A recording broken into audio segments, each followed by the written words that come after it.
Florence may no longer be a hurricane or even a tropical storm, but her rains keep falling and the waters keep rising all across North and South Carolina. And despite days of warnings, flash flooding continues to catch many off guard as the storm slowly inches inland. It was waist deep inside the house, and then once we got off the porch, it was up to our shoulders.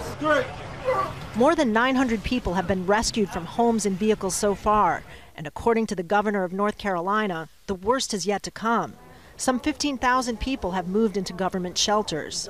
We were able to go and fly over Fayetteville, and it was stark to see the raging Cape Fear River, and you knew it was rising, and you could see these vulnerable communities that cause significant concern. Travel has become increasingly treacherous as rivers overflow their banks and flood major roadways. At least 5 of the people whose deaths have been attributed to Florence were killed in their vehicles. Residents are being warned not to become complacent. We're hoping for the best but preparing for the worst, and we're sending a strong message to people. If you decide to stay and not abide by the mandatory evacuation order by 3 p.m. today, help will not be available to you. And so we encourage you to do things like notify legal next of kin and let people know what your choices are. New mandatory evacuation orders went into effect in Fayetteville for those who live within a mile of the Cape Fear and Little Rivers.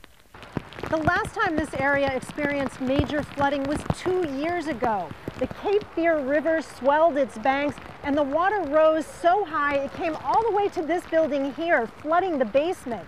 Meteorologists are predicting that this time the flooding will be even worse. Volunteers who lived through the last storm are standing by to help emergency officials. We got churches opening up, we got volunteer centers opening up, we got schools opening up for shelters. That's why we're here. If you can't get out, just ask, because we got guys that are willing to take their boats and put their life on the line to make sure our people get to safety. Waiting and watching a slow motion natural disaster whose full impact may still not be felt for days. Kristen, Saloomey, Al Jazeera, Fayetteville, North Carolina.